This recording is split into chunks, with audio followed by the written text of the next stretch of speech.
This wolf leaps through the air, grabs this calf by its snout. Now this thing is big. It must have weighed 200 pounds. UFOs or flying saucers, poltergeist type things, shapes and shadows, large, dark, humanoid figures, disembodied voices, beams of light coming out of the ground, mechanical noises under the earth. It looked like a combination of a dog, hyena, and fox. Hello, human peoples. I'm Mr. Bones. Today's video focuses solely on the Sherman family and their strange encounters at Skinwalker Ranch. Using the words of human person George Knapp, I was able to accumulate over 40 accounts of paranormal happenings. No photographs or videos were ever captured of the incredible claims made, but that's where I come in. This is one of the most peculiar stories you will ever see.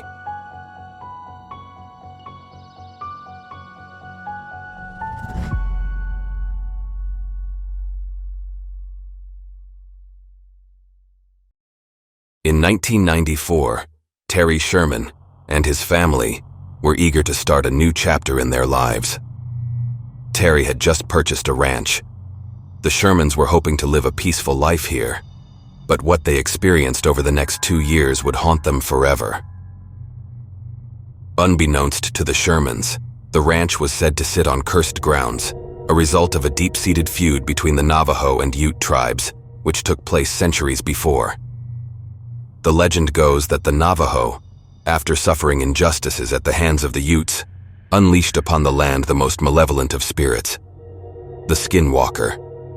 Often described as a witch or shaman who has succumbed to dark arts, a Skinwalker possesses the chilling ability to transform into any animal they desire, be it wolf, crow, or even a bear. These creatures are not merely shapeshifters. They are said to be able to control the minds of their victims, inducing sheer terror and manipulating them into performing grotesque acts. When the Shermans arrived at their new home, they noticed some oddities. Every window and door within the house had deadbolt locks on both sides. The entry and exit of the house had large chains staked into the ground, appearing as if guard dogs were used to protect the dwelling. Although this was quite peculiar, the Shermans assumed the last residents were just a little paranoid. Their first strange encounter would happen later that day. While outside, the family noticed a large animal near the tree line of a pasture. It quickly became apparent this was an unnaturally large wolf. From hundreds of yards away, and with an unsettling calmness, the creature slowly made its way towards them. Everyone stood in awe, transfixed on the animal. They described sensing the beast was harmless, possibly domesticated. The enormous gray wolf, with its piercing blue eyes, approached Terry's father. Its head reported to be at the chest of a 6-foot man. Bewildered, his father reluctantly began petting the wolf-like beast. But this surreal moment would be cut short, as the beast's attention had turned to a small calf, which had stuck its head through the bars of a nearby pen. In an instant, the creature lunged, grabbing the calf by the snout. Terry quickly retrieved his .357 Magnum and shot the wolf multiple times from point-blank range. The direct hits from the powerful firearm had no effect. Terry's son had retrieved his rifle. At this point, the ominous wolf had released the calf and was staring directly at the family. More shots went into the beast. Witnesses claimed to see flesh fly from the creature's body. But again, the large wolf stood there, unfazed, before turning and making its way back into the woods. Terry and his son tried to pursue the creature, but it was too fast. They followed its footprints into the woods before the tracks mysteriously disappeared. Terry returned to where he shot the wolf and picked up the flesh that came from the creature. It smelt like rotten meat. Months after this encounter, the Sherman family were given different photos of wolves and were asked to identify which one they saw. They all chose the dire wolf, which has been extinct for 10,000 years. This encounter left the family quite unsettled, but things would soon become utterly insane. What could be explained as poltergeist activity began happening, Normal everyday objects would move around on their own, disappearing and reappearing in odd places. One day, Terry was working with his 50-pound post-hole digger out in the pastures. He placed it against a tree and turned around to get a drink of water. When he looked back, his digger was gone. It was found 2 weeks later in a cottonwood tree, 75 feet off the ground. On another occasion, Gwen, Terry's wife, returned from the grocery store and had put away weeks' worth of groceries. She walked into the living room and returned to the kitchen shortly after. To her astonishment, all the groceries were back in the bags that were just unpacked. The family began seeing shapes and shadows within the house. At night, they'd wake up and hear the sounds of heavy footsteps in the hall, the kitchen, even outside their room. They'd get up to investigate, but nothing was there. Large, dark, faceless entities started appearing in their windows, looking into the house. It wasn't long until these things started appearing inside the house. They would be seen lurking in dark corners, or even standing over the children's beds. When anybody tried to approach these entities, they would disappear. At night, the family began hearing disembodied voices throughout the house, speaking an undistinguishable language they had never heard before. While walking outside one night, Terry heard these voices talking 20 feet above his head. He asked the voices to stop, which they did, but they resumed shortly after, almost as if these entities were taunting him. The skies above Skinwalker Ranch became a theater of bizarre phenomenon. Some nights, the entire house would be bathed in light, like a spotlight was shining on the house from the sky. On other nights, beams of light would shoot out of the ground. One evening, Terry and his son had noticed some lights on the far end of their property. They thought it was someone's RV who had gotten stuck in the mud.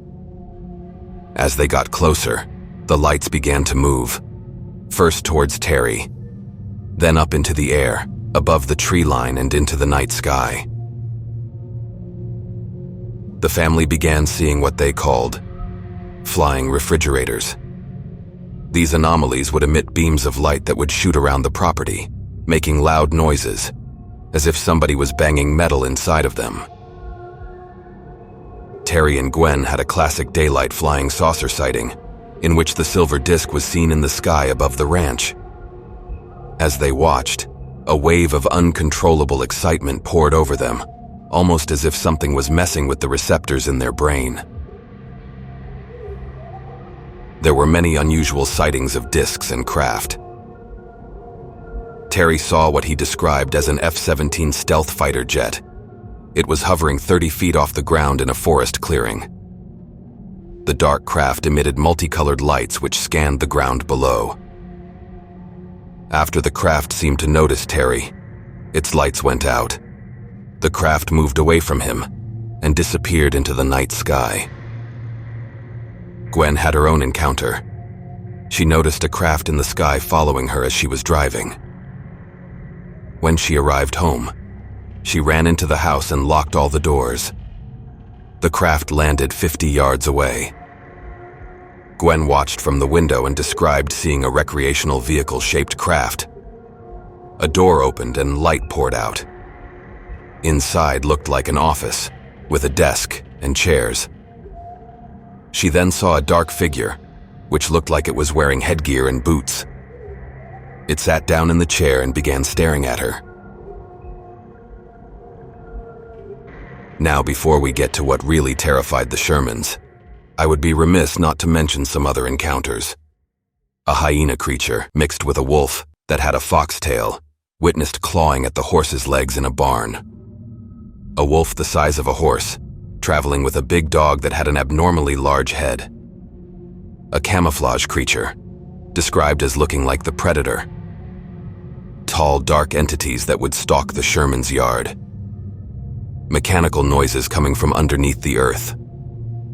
Large holes that appeared in the ground, accompanied by crop circles. a bipedal wolf creature stalking Terry's cattle. A flock of bright red exotic birds in the sky that have never been seen in the region. Bigfoot. The Shermans had experienced a gauntlet of paranormal activity, large creatures, craft in the sky. But it was their common encounter with orbs which they feared the most. It started off harmless. They first appeared as white objects floating around in the trees. The Shermans would see them throughout the evenings dancing along the ground or in the sky. Then came the red orbs, which seemed to be more aggressive. They would be seen scaring the cattle, flying around them, even into the middle of the groups, causing them to stampede. Orange orbs would soon follow. They would generate immense light, appearing like the sun because they were so big. Terry would sometimes use his rifle scope to look at them. On one occasion, he saw blue sky in the middle of one of these orange orbs. It appeared as if it were a portal. He reported seeing craft going in and out of these things. Finally, the blue meanies arrived. Blue orbs the size of a softball. Their exteriors appeared as if it were glass, and inside was a blue liquid that would move around. These orbs would generate an overwhelming fear response from anything that witnessed them. Animals would run. Humans would fall to their knees in fear. Terry and Gwen said it felt as if something was inside them, controlling their brain. It wouldn't be long after the orbs showed up that Terry's cattle began missing. Some would just vanish, never to be seen again. Terry would find some of them mutilated, their carcasses cut with what looked like surgical instruments. Orifices would be drilled out, body parts dismembered. Of the 80 cattle Terry owned, 14 had disappeared or been killed. One fateful night, Terry was standing on his back porch talking on the phone when a blue orb appeared from the brush. It began taunting Terry's 3 dogs, dancing just out of reach of their snapping jaws. Terry watched the blue orb lead the dogs into the thicket. Moments later, shrieks of pain were heard from the animals. As brave as Terry was, he was scared to go look for his dogs. In the morning, he searched the area which the dogs disappeared and found 3 greasy spots laying on the dirt.